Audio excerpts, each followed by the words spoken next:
మీ మోకాల నొప్పులకు ఎటువంటి సర్జరీ లేకుండా ఎపియాన్ పెయిన్ క్లినిక్ అందిస్తున్న అత్యాధునిక చికిత్స. ప్రస్తుతం మనతో పాటు ఉన్నారు మెదక్ ఎంపీ రఘునందన్ గారు. ఒకసారి ఆయనతో మాట్లాడదాం. సార్ నమస్తే అండి. సార్, అల్లు అర్జున్ ఇష్యూ చూస్తున్నాం. నేను ఏ రకంగా చూడాల్సిన అవసరం ఉంది అంటే, అక్కడ జరిగినటువంటి ఇన్సిడెంట్ మొత్తం ఇటు పోలీసులు, తర్వాత అటు మీడియా అందరూ చూపిస్తూనే ఉన్నారు ఏం జరిగింది అసలు అనేది. కానీ ఆ రోజు జరిగిన సంఘటనలో ఆయనది ఎంత తప్పు, ఈయనది ఎంత తప్పు, వాళ్ళు ఏం చేశారు, వీళ్ళు ఏం చేశారని పక్కన పెడితే కొంతమంది మాట్లాడుతున్నారు ఇది కక్ష సాధింపు కావాలని చెప్పేసి రేవంత్ రెడ్డి గారు ఆయన పేరు తీయలేదని చెప్పేసి ఏదో ఒక సభలో అందుకోసమే కక్ష సాధిస్తున్నారు అని చెప్పేసి. అంత కక్ష సాధింపు చర్యలు ఉండే అవకాశాలు ఉన్నాయి అనుకుంటారు? నేను కోర్టు ఈ కేసులో ఇన్వాల్వ్ అయింది, కోర్టులో కేసు పెండింగ్ ఉంది కాబట్టి తప్పెవరిది ఒప్పెవరిది అని మనం మాట్లాడడం కరెక్ట్ కాదు నిరుపం. బట్ జరిగిన సంఘటనల్ని, అక్కడ జరిగినటువంటి అంశాలని బేరేజ్ వేసుకొని చూసుకుంటున్నప్పుడు అయితే తప్పు ఇరుపక్షాల నుంచి కూడా కనబడతా ఉంది. నిరుపం గారు నేను ఈ మాట ఎందుకంటున్నా అంటే, ఒక రాజకీయ పార్టీగా మేము ఏదైనా ఒక సంఘటనని లేదా సందర్భాన్ని తీసుకొని ధర్నా లేదా రాస్తారోకోకి పార్టీ పిలిపించినప్పుడు పోలీసు వాళ్ళు ఏం చేస్తారంటే, వీళ్ళు లీడర్లందరూ రోడ్డు మీదకి వస్తే ఇబ్బంది అవుతుందని ప్రివెంటివ్ అరెస్ట్ అనేటువంటి సెక్షన్ ని పెట్టి మమ్మల్ని అందరినీ తెల్లవారుజామున 5 గంటల నుంచి హౌస్ అరెస్ట్లను పెట్టి క్లోజ్ చేస్తూ ఉంటారు. ఎందుకు? మీరు రోడ్ మీదకి వచ్చి కూర్చుంటే జనానికి ట్రాఫిక్ ఇబ్బంది అవుతుంది, ప్రజలకు ఇబ్బంది కలుగుతుంది కాబట్టి మీరు అనుమతి లేకుండా ధర్నా చేస్తున్నారు కాబట్టి మేము మిమ్మల్ని ప్రివెంటివ్ అరెస్ట్ చేస్తున్నామని అరెస్ట్ చేస్తాం. My question is straight to the police. ఒకవేళ సంధ్య థియేటర్ యాజమాన్యంలో ఆ సినిమా వేయడానికి లేదా ఆ సినిమా చూడడానికి అల్లు అర్జున్ గారికి అఫీషియల్ గా పర్మిషన్ సిటీ పోలీస్ కమిషనర్ గారు ఇవ్వకపోతే పోలీసులు అది కనీసం అది బాధ్యత కాదా? ప్రివెంటివ్ అరెస్ట్ పేరిట అల్లు అర్జున్ గారిని ఇంట్లోనే ఉంచాల్సిన బాధ్యత లేకుండా గేటు ముంగట బ్యారికేడ్లు వేస్తే ఆయన ఇంట్లోంచి బయటికి రాడు కదా. సరే, అక్కడ ఎక్కువ జనం ఉంది, మీరు వస్తే ఇబ్బంది అవుతుంది, రష్ ఎక్కువ ఉంటుంది, స్టాంపేడ్ జరగడానికి అవకాశం ఉంటుంది, దయచేసి తొక్కిసలాట అవుతుంది, ప్రాణాలు పోతాయి, కాబట్టి మీరు రావద్దు అని ఈరోజు గేట్ ముంగట మంచిగా 2 గేట్లకి బ్యారికేడ్లు వేసాడు, అడ్డం పోలీసు వాళ్ళు కూర్చుంటే వాళ్ళని దోసుకొని అయితే హీరో రాకపోతేనే కదా. This is the first step where they failed. ఆయన అక్కడి దాకా వచ్చేదాకా మాకు తెలియదు అంటే that is the failure of intelligence కా మాత్రం తెలకొట్టినట్లుంటుంది. ఆయన పేపర్లలో చెప్తున్నాడు, టీవీలలో చెప్తున్నాడు, నేను వచ్చి సినిమా చూస్తా కార్యకర్తలతోటి అభిమానులతో కలిసి అని చెప్తున్నాడు. తెలియదు అనే మాట తప్పు. సరే, అక్కడ ఒక పొరపాటు జరిగింది. రెండో పొరపాటు, సరే వాళ్ళకి తెలియదు, ఆయన వచ్చినాడు సంధ్యా గేట్ కాడికి ఆయన కారు వచ్చేసరికి గేట్లు తాళాలు వేసి ఉన్నాయి, క్లోజ్ చేసి ఉన్నాయి. గేట్లు తీసేటప్పుడు మీరు పోలీసులు, యూనిఫామ్లు ఉన్న పోలీసులు గేట్లు తీస్తున్న దగ్గర ఉన్నారు. ఎందుకు తీసిరు గేట్లు? ఆయన లోపలికి వస్తే జనం అంతా ఒకటేసారి లోపలికి వస్తారు, తొక్కిసలాట అవుతుందనే కామన్ అవగాహన ఉంటుంది కదా పోలీసు వాళ్ళకి. గేట్లు అట్లే తాళాలు ఉంచి ఇప్పుడు మీరు రోడ్డు పక్కన ఎక్కడైనా నో పార్కింగ్ జోన్లో మీ కారు పెట్టిపోతే ఓ టోయింగ్ వెహికల్ తీసుకొని వచ్చి వెహికల్ కట్టి తీసుకుపోతారు. హీరో గారు మీ మాట వినలేదనుకోండి, ఆయన కారును టోయింగ్ చేసుకొని తీసుకుపోవచ్చు. మమ్మల్ని చేస్తారు కదా, రోడ్డు మీద అడ్డంగా వచ్చి అరెస్ట్ చేసి వాళ్ళ కార్లకి ఎత్తుకుపోతారు. సరే, ఆయన అట్లా మ్యాన్ హ్యాండిల్ చేయడమో లేకపోతే ఆయనను ముట్టుకోవడమో మీకు ఇబ్బంది అనిపించింది అనుకోరు, కారునే టో చేసి తీసుకుపోను. అంటే ఇక్కడ పోలీసు వాళ్ళు ఊహించలేదు ఈ సంఘటన జరుగుతుందని, పోలీసు వాళ్ళు ప్రివెంటివ్ అరెస్ట్ చేయలేదు, పోలీసు వాళ్ళు సరైనటువంటి బందోబస్తు ఏర్పాటు చేయలేదు. అల్లు అర్జున్ గారు వచ్చిన తర్వాత తొక్కిసలాట్లు ఏమైంది అనేది చూడడానికి వారికి టైం ఉంటుందని నేను అనుకోను. ఆయనకి ఎంతసేపు ఆ పక్కనున్న బాడీ గార్డ్లో లేకపోతే బౌన్సర్లో ఆయన తీసుకుపోయి లోపల కూర్చోబెట్టి ఆయన చుట్టూ వలయంలాగా నిల్చుంటారు. ఆయన తర్వాత బయట ఏం జరుగుతుంది అనేది ఆయన బహుశా కమ్యూనికేట్ అయిందా కాలేదా అనే విషయంలో 2 భిన్న వాదనలు వినిపిస్తున్నాయి. ముఖ్యమంత్రి గారు నిండు అసెంబ్లీలో నాకు డీసీపీ చెప్పినాడు, ఆయనకి ఇన్ఫార్మ్ చేసినాం, ఆయన వెళ్ళిపోమని చెప్పినాం, ఆయన వెళ్ళిపోలేదు, అంతా అయింది, చనిపోయింది, ఇట్లా ఇష్యూ అయిందంటే కూడా ఆయన పోలేదు, నేను మొత్తం సినిమా చూసినాక నేను పోతా అంటున్నారు అని ముఖ్యమంత్రి గారు నిండు సభలో చెప్పినారు. నాకు అసలు తెల్లారి సాయంత్రం వరకు నాకు ఇష్యూ తెలియదని అల్లు అర్జున్ గారు ప్రెస్ మీట్ పెట్టి చెప్తారు. సో ఎవరి అబద్ధం ఎవరి నిజం అనేది పక్కన పెట్టండి. మొత్తానికి ఆర్గనైజ్ చేయాల్సిన రీతి లోపల ఈవెంట్ని ఆర్గనైజ్ చేసుకోవడం లోపల ఇటు అల్లు అర్జున్ మేనేజర్ కానీ బౌన్సర్లు కానీ ఫెయిల్ అయినారు, అటు పోలీసు వ్యవస్థ ఫెయిల్ అయింది. ఇద్దరి వైఫల్యంలో ఇప్పుడు నేను వారిని ఇద్దరిని ఉరిదీయమని చెప్పలేను నేను, కానీ చనిపోయిన రేవతి కుటుంబానికి అయితే అన్యాయం జరిగింది, అంతవరకు అయితే నేను చెప్పగలను. మొన్న ఏదో ఒక చోట చూశాను సార్, నేను వాదిస్తాను అల్లు అర్జున్ కేసు అని మీరు అంటుంది ఏదో వైరల్ అవుతుంది, నిజమేనా? మీరు అలా అన్నారు? నేను అల్లు అర్జున్ గారు కేసు వాదిస్తాను నేను చెప్పలేదు, అల్లు అర్జున్ గారు ఆయన కేసు వాదించమని నన్ను అడగలేదు. చాలా మంది మంచి అడ్వకేట్స్ ఉన్నారు, వాళ్ళు వాదిస్తున్నారు. నేను అన్న మాట ఏంటంటే, మీరు ఎందుకు అల్లు అర్జున్ తరఫున వకాలతో పుచ్చుకొని మాట్లాడుతున్నారు అని అడిగినప్పుడు నేను చెప్పిన సమాధానం, నేను వకాలతో పుచ్చుకోలేదు. నేను చెప్తుంది ఏంటంటే, అన్యాయం జరిగినప్పుడు అన్యాయం జరిగిన దిక్కు నిలబడడం నా నైజం, అన్యాయం జరిగిందని నేను భావిస్తున్నా, బలహీనులకి న్యాయం జరగాలని కోరుకుంటున్నా అంటే అల్లు అర్జున్ బలహీనుడు అని అడిగింది. రాష్ట్ర ప్రభుత్వం ఒక వ్యక్తిని టార్గెట్ చేసి దాడి చేస్తున్నప్పుడు అది ఎంత పెద్ద వ్యక్తి అయినా బలహీనంగానే ఉంటాడు, మీకు తెలియదు ఆ విషయము. ప్రభుత్వం అనేది ఒక పెద్ద వ్యవస్థ, ఆ వ్యవస్థను ఎదురీది ఒక వ్యక్తి ఢీ కొడుతున్నప్పుడు ఆ వ్యక్తి చిన్నోడుగానే ఉంటాడు. ఆయనకు అవసరమైతే బలహీనుల పక్షాన నిలబడి ప్రభుత్వానికి వ్యతిరేకంగా కొట్లాడుతా అనేది నేను చెప్పిన మాట. ఇప్పటికి కూడా ఆ మాట కట్టుబడి ఉన్నా. అల్లు అర్జున్ గారు అడిగితే ఆయన తరఫున కూడా వాదిస్తుంది, తప్పేముంది అందులో. నా వృత్తే వకాలత అయినప్పుడు వాదించడంలో తప్పేముంటుంది? అసలు ప్రభుత్వం, రాష్ట్ర ప్రభుత్వం ఒక వ్యక్తిని టార్గెట్ చేయాల్సినంత అవసరం ఏముంటుంది అనుకుంటున్నారు అసలు? అంటే అక్కడ జరిగిన పోరిట్, నేను ఇందాక చెప్పిన ఈ వైఫల్యాలు అన్నీ ఉన్నాయి కదా, ఎందుకు ప్రివెంటివ్ అరెస్ట్ చేయలేదు, ఎందుకు సంధ్యా టాకీస్ గేట్లు తీసినారు, ఇవన్నీ రేపు ఎవరైనా అడుగుతారు కాబట్టి దాన్ని కప్పిపుచ్చుకోవడానికి స్టాంపేజ్ జరిగింది, తొక్కిసలాట జరిగింది, ఒక ప్రాణం పోయింది. తర్వాత దాన్ని వల్ల రాష్ట్ర ప్రభుత్వానికి బదనాం వస్తుందని ఆ బదనాంని కప్పిపుచ్చుకోవడానికి ఒక గీతను చిన్నగా చేయడానికి ఆ గీత పక్కన ఇంకో గీత గీసే కార్యక్రమంలో జరిగిన తప్పులు ఇవన్నీ. చాలా సందర్భాల్లో ఇట్లాంటి స్టాంపేజ్ తొక్కిసలాటలు జరుగుతుంటాయి. తొక్కిసలాటలు జరిగినప్పుడు నిజంగా ఆ ఈవెంట్లో ఏం చేయాలి ఎట్లా అనేది పోలీసులకి కొంచెం ఒక చిన్న గీత ఉంటుంది. ఆ గీతను దాటితే ఎవరికైనా కష్టం జరుగుతుంది. ఇక్కడ కొంచెం సంయమనం కోల్పోయినట్టు కనబడతా ఉన్నారు పోలీసులు.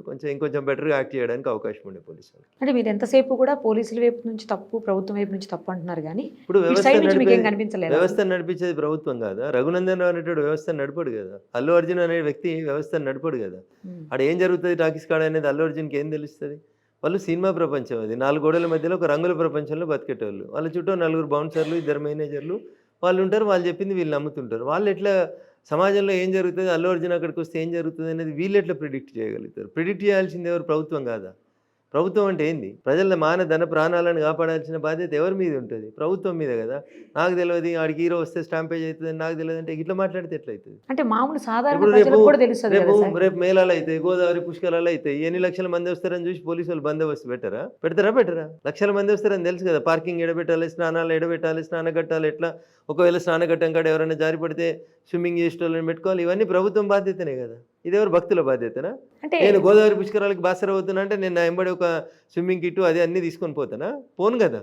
So it is the duty of the government. ప్రజల చేత ప్రజల కొరకు ఎన్నుకోబడినటువంటి ప్రభుత్వం బాధ్యతనే. సినిమాల కాడ తొక్కిసలాట జరిగినా, పుష్కరాల కాడ తొక్కిస జరిగినా, కుంభమేళాల కాడ జరిగినా, ముఖ్యమంత్రి గారి ఫ్లెక్సీలు కడుతూ కింద పడి ఎవరైనా చచ్చిపోయినా ఎవరు బాధ్యత వహించాలి? ఇప్పుడు నేను ఈ బిల్డింగ్ కట్టుకుంటున్నప్పుడు ఒక మేస్త్రి పై నుంచి కింద పడ్డాడు, ఎవరు బాధ్యత వహించాలి? దానికి కూడా ముఖ్యమంత్రి వహించాలంటారా? కాదు, 2 ఉంటాయి ఇందులో. అయితే ఇంటి యజమానిగా నేను వహించాలి, లేదా నేను ఎవరికైనా కాంట్రాక్ట్ ఇచ్చిన అనుకోండి, బిల్డింగ్ కట్టడానికి 10 లక్షల కాంట్రాక్ట్ ఇచ్చిన అనుకోండి, కాంట్రాక్టర్ బాధ్యత వహించాలి. ఎందుకంటే వచ్చిన వర్కర్లకు ఇన్సూరెన్స్ ఉందా లేదా? ఇంటి యజమాని నేను కాంట్రాక్ట్ ఇచ్చినా నా డ్యూటీ ఎండ్ అయింది, మీరు వచ్చినప్పుడు మీరు పనులతో పని చేయించుకుంటున్నప్పుడు వాళ్ళకి హెల్మెట్ ఉందా లేదా, వాళ్ళకి ఇన్సూరెన్స్ చేసినమా లేదా చూడాల్సిన బాధ్యత ఎవరిది? కాంట్రాక్టర్ది. సో వికారియస్ లయబిలిటీ అని ఓనర్ని కూడా చేస్తారు. దాంట్లో మా కోర్టు భాషలో వికారియస్ లయబిలిటీ అని ఒక పదం వాడతారు. అంటే సర్వెంట్ చేసిన తప్పులకి యజమాని కూడా బాధ్యత వహించాలి. ఇక్కడ అట్లా అల్లు అర్జున్ని బాధ్యత చేసి రిమాండ్ చేస్తున్నారు. ఇప్పుడు మీరు అన్నట్లు ఇందాక ఆ పాయింట్లోనే వద్దాము.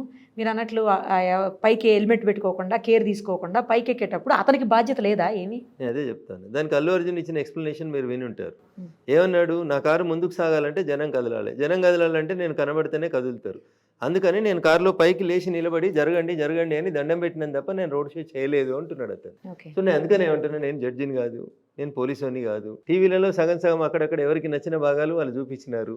వాటిని చూసిన తర్వాత నాకు వచ్చిన అభిప్రాయాన్ని నేను మీతో పంచుకుంటున్నాను. ఫ్రీడమ్ ఆఫ్ స్పీచ్ అనే ఒకటి ఉందని భారత రాజ్యాంగం బిఆర్ అంబేద్కర్ గారు చెప్పారు కాబట్టి దాని ప్రకారం నా అభిప్రాయాన్ని పంచుకుంటున్నాను. నేను దానికి ప్రేక్షకుని కాదు, నేను ప్రత్యక్ష సాక్షిని కాదు.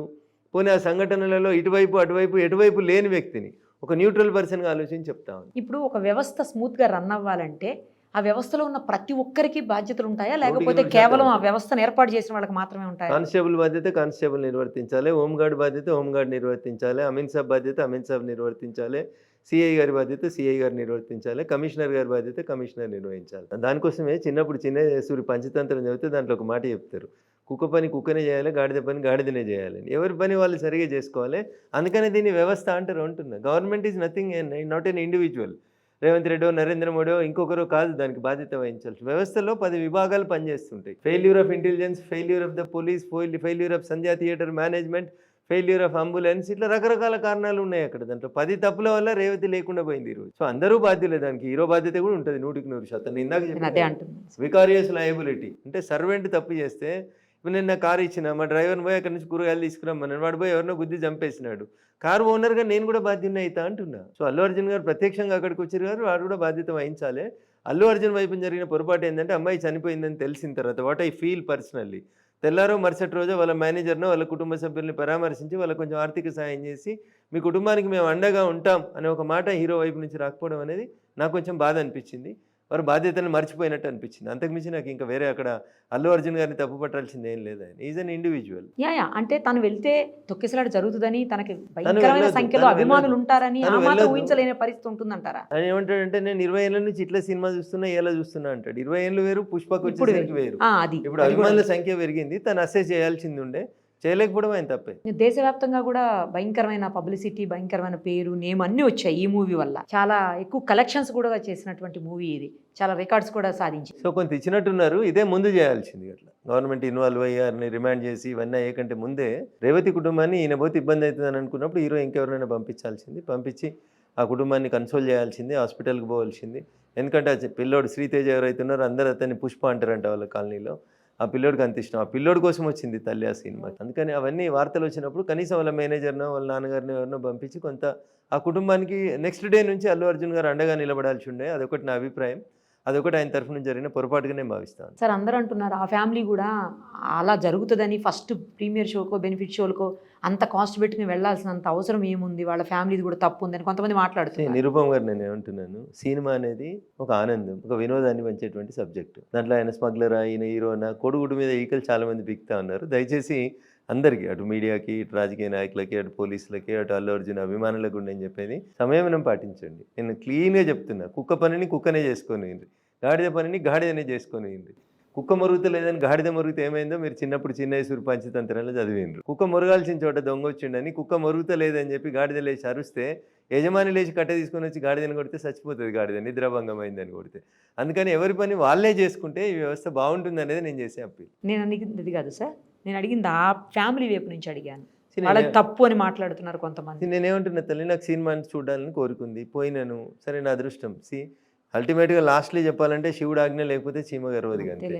సో రేవతి గారు అట్లా చనిపోవాలని దురదృష్టం భగవంతుడు ఎందుకు రాసిండో అట్లా రాసిండు అమ్మాయికి, అంతే. సో అట్లా అని చెప్పి నేను వదిలేసుకోమని అంటలేను. డాక్టర్లు ప్రయత్నం చేశారు, పోలీసు వాళ్ళు, ఒక సిఐ గారు చెప్పిండ్రు, I tried my level best, అమ్మాయికి ఊపిరి అందించేందుకు చాలా ప్రయత్నం చేసిన, నా చేతిలోనే అమ్మాయి చనిపోయిందని.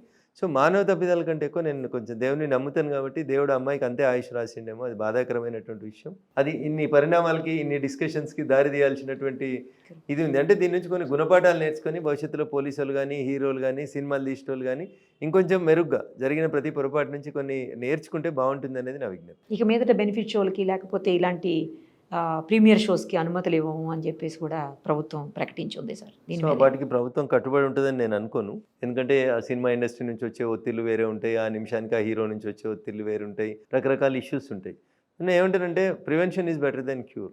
అన్ని రకాలైనటువంటి జాగ్రత్తలు తీసుకోరు. 10 మంది పోలీసులను పెట్టి దగ్గర 100 మంది పోలీసులను పెట్టి ఎక్కడి నుంచి తెస్తారు సార్ అంత? అరే ఒక నిమిషం మీరు వినాలి. హోమ్ గార్డ్స్ ఉన్నారు, వాళ్ళ సేవలు వాడుకోండి. కానిస్టేబుల్స్ ఉన్నారు, వాళ్ళ సేవలు వాడుకోండి. లేదా బౌన్సర్స్ని మీరే ప్రైవేట్గా రిక్రూట్ చేసి వారం రోజులు అదే హీరో దగ్గర నుంచి కలెక్ట్ చేసి, లేదా సినీ నిర్మాత సంస్థ నుంచి కలెక్ట్ చేసి బందోబస్తు తీరు, ప్రజల్ని రక్షించురు అంటున్నా. నా దగ్గర పోలీసు వాళ్ళు లేరు కాబట్టి తను కోరి సాగుండ్రని ఎట్లా ప్రభుత్వం వదిలేయగలుగుతుందా? వదిలేదు కదా. ఇప్పుడు ముఖ్యమంత్రి గారు ఒక జిల్లాకు వస్తారు, ఈ జిల్లా పోలీసులు సరిపోదు అనుకోండి, ఇంకో పక్క జిల్లా నుంచి కూడా పోలీసు వాళ్ళని తెచ్చుకుంటారు కదా. ఎక్కడ ఉన్నారండి పోలీసు వాళ్ళు అంటే, మరి పోలీసు వాళ్ళు లేకపోతే ఎట్లా? అంటే అంతమంది ఉండాలి కదా. కంట్రోల్ చేయడానికి 100 మంది పోలీసు వాళ్ళు చాలా ఎక్కువ కదా. యూనిఫామ్ లో ఒక పోలీసు ఉంటాడు సిగ్నల్ దగ్గర, 100 కార్లు ఆగుతాయా? 1000 మంది వచ్చిర్రు, 100 మంది పోలీసు వాళ్ళు ఉంటే ఆగరా? చలానా బయటదని భయంతో ఆగుతారు సార్. అంతే. యూనిఫామ్లో పోలీసు వాళ్ళు కనబడితే ప్రజలకి ఇష్టం ఉన్నా కష్టం ఉన్నా అబ్బా పోలీసు వాడు ఉన్నాడు భయ అని భయపడతారు. అట్లా ఆ భయం లేదనుకోరి, పోలీసు వాళ్ళు ఎవరు కనిపోలేదనుకోరి, మీ జేబు పక్కడు కొట్టేస్తాడు, పక్కన జేబు ఇంకోటి కొట్టేస్తాడు, ఏది పడితే అది చేస్తుంటారు, అరాచకాలు జరుగుతాయి అక్కడ. అందుకని పోలీసింగ్ అనేటువంటి వ్యవస్థ కొంచెం కనబడ్డా, విజిబుల్ పోలీసింగ్ కనబడితే జనం కొంచెం భయంగా ఉంటారు. అట్లా పోలీసులు లేకపోతే దొమ్మి జరుగుతుంది కదా 5 నిమిషాల్లో. 100 మంది గుమ్ముకిన కాడ ఎవడు ఎందుకు కొట్టుకుంటుండో కూడా తెలియని పరిస్థితి ఉంటుంది. సో అక్కడ కానిస్టేబుల్ ఉన్నాడు అనుకో, అమ్మ కానిస్టేబుల్ ఉన్నాడు రా బాబు అని భయంలో ఉంటారు జనం. నిజంగా భయపడుతున్నారా సార్ పోలీసులను చూసి? వాళ్ళని కొట్టే పరిస్థితులు ఉన్నాయి చాలా చోట్ల. మీరు భయపెట్టకపోవచ్చు, నేను భయపెట్టకపోవచ్చు, ఇంకెవరైనా చదువుకున్న వాళ్ళు, చట్టం తెలిసిన వాళ్ళు భయపెట్టకపోవచ్చు. కామన్ మ్యాన్ ఇంకా భయపడతాడు. పోలీస్ అంటే ఉండే భయం నిజంగా కూడా ఉంది. సినిమా పోలీసింగ్ కాదు కానీ నిజంగా పోలీసు వాళ్ళు అంటే భయం ఉంది. వాళ్ళని కూడా తిరిగి కొట్టే పరిస్థితులు ఉన్నాయి సార్. ఆపారని కూడా కొట్టిన సందర్భాలు చూసాం. కొన్ని సందర్భాలు నేను మళ్ళీ చెప్తా ఉన్నా, 2 చేతులు కలిస్తేనే చప్పట్లు వస్తాయి. కొన్నిసార్లు ఇటువైపు నుంచి తప్పు జరుగుతుంది, కొన్నిసార్లు ఇటువైపు నుంచి తప్పు జరుగుతుంది. సమయం పాటించు. ఈ మొత్తం దీనంతటికి ఎప్పటికీ ఒక బ్రేక్ పడి ఈ ఎపిసోడ్ లో మొత్తం రఘునందన్ సాధు జంతువులాగా మాట్లాడుతుందని అనుకుంటారు అందరూ. వాస్తవాలు ఇవి. గత 5 రోజుల నుంచి జరుగుతున్న డిస్కషన్స్ అన్నీ చూసిన తర్వాత కొంచెం ఎన్లైటన్ చేయకుండా ఏది పడితే తిట్టుకొని ముఖ్యమంత్రిని తిట్టి, పోలీసు వాళ్ళని తిట్టి, అల్లు అర్జున్ తిట్టడం వల్ల నాకేం రాదు, నాకేం కిరీటం రాదు. అట్లీస్ట్ మనం ఎట్లా సంయమనం పాటించాలనేది. పిల్లలకి సినిమా చూడాలని కోరిక ఉంటుంది, పిల్లలకి పెద్దలకు కూడా అల్లు అర్జున్ సినిమా చూడాలని ఆ ప్రచారాన్ని చూసిన తర్వాత ఎవరికైనా ఆ సినిమా చూడాలనే కోరిక కలగడంలో తప్పేం లేదు. అది వాళ్ళ ప్రచార కర్తల వ్యూహం అది అంతే. సో మనం జాగ్రత్తలు ఎట్లా ఉండాలనేది కామన్ మ్యాన్గా మనం ఆలోచించుకోవాలి. ఇండస్ట్రీ వెళ్ళిపోతుందని కొంతమంది, ఇక్కడ ఉండొద్దని కొంతమంది ఇట్లా కూడా మాట్లాడుతున్నారు. అది ఎంతవరకు దీనికి దానికి ఏమన్నా ఈ భాగ్యనగరం అన్ని రకాలైనటువంటి రంగాలకి పుట్టినీళ్ళు. ఈ భాగ్యనగరాన్ని వదిలిపెట్టి ఆంధ్రోళ్ళు పోరు, రియల్ ఎస్టేట్ వాళ్ళు పోరు, సినిమా వాళ్ళు పోరు, అసలు ఐటీ రంగం పోదు. కాబట్టి ఎవరో బెదిరిస్తే, ఎవరో ఉడత ఊపులు ఊపితే వీడికెళ్ళి సినిమా ఇండస్ట్రీ పోదు, రియల్ ఎస్టేట్ పోదు, ఎవరు పోరు, ఎవరు ఎవరికి భయపడ్డారు. ఈ దేశంలో డాక్టర్ బిఆర్ అంబేద్కర్ గారు రాసినటువంటి రాజ్యాంగం ఈ దేశ ప్రజలందరికీ irrespective of caste, creed, race, religion ఈ దేశంలో ఎక్కడైనా మీరు స్వతంత్రంగా స్వేచ్ఛగా బతకడానికి అవకాశం కల్పించింది. కాబట్టి ఎవరన్నా బెదిరిస్తే ఆ నిమిషానికి దాన్ని అంత ఆవేశపూరితంగా మాట్లాడిన మాటలుగా తీసుకోవాలి తప్ప మీ ఇల్లు కాల్ చేపిస్తాం. తెలంగాణ ఉద్యమం అప్పుడు కూడా ఇట్లే ప్రచారం చేసిరు, ఆంధ్రోళ్ళందరూ నిలగొడతారట. తెలంగాణ వచ్చిన తర్వాత ఎవరైనా వెళ్ళిపోయినారు ఆంధ్ర? ఏం లేదు. నాలాంటి వాళ్ళం ఏం చెప్పినాం, ప్రాంతాలుగా విడిపోదాం, ప్రజలుగా కలిసిందామని చెప్పిన. ఆంధ్ర ప్రాంతం ఒక టెరిటోరియల్ జ్యూరిడిక్షన్, భౌగోళికంగా విడిపోతున్నాం.